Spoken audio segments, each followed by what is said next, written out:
ఇంకో క్వశ్చన్ చూద్దాం. What should come in the place of question mark in the given series based on the English alphabetical order అనేసి ఇచ్చాడు. Same అంతే, మనం letter యొక్క position రాసుకుంటాం, ఈజీగా సాల్వ్ చేయొచ్చు. ఓకే, నేనైతే ఈజీగా చేసేయగలను, బట్ మీకు అర్థం కావడం కోసం లెటర్ యొక్క పొజిషన్ వచ్చేసి నేను రాస్తా ఉన్నాను.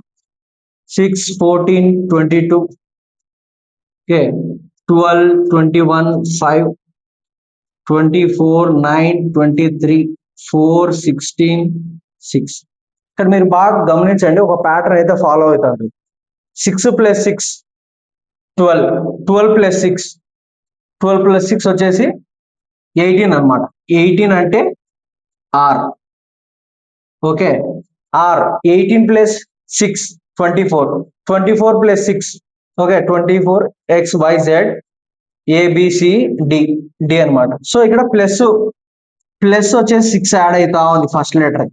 ఓకే, సో అది సిరీస్. ఇక్కడ మనం బాగా అబ్జర్వ్ చేస్తే ఇక్కడ ఆర్ వస్తుంది. సో ఫస్ట్ స్టార్టింగ్ లెటర్ వచ్చేసి ఆర్. సో వేరే ఎక్కడ లేదు ఆప్షన్స్ లో. సో అదే మన ఆన్సర్. కానీ మనం ఫుల్ గా చేద్దాం. ఓకే, 14, 14, 21, ఇక్కడ వచ్చేసి 7 ఇంక్రీజ్ అవుతా ఉంది. అగైన్ 7. ఓకే, 7 అంటే ఇక్కడ ఒక 5, అక్కడ ఒక 2 అంటే బి వస్తుంది. Okay, again 7, 9, 9 + 7 16. ఇక్కడ వచ్చి 22, 22 అంటే 5, ఇక్కడ 4, ఇక్కడ 5, 9. అగైన్ ఇక్కడ 9 యాడ్ చేస్తే 14, 14 అంటే ఎన్. ఓకే, 14 + 9 23, 23 + 9 6. ఓకే, సో ఇది మన ఆన్సర్ అన్నమాట, ఫస్ట్ ఆప్షన్.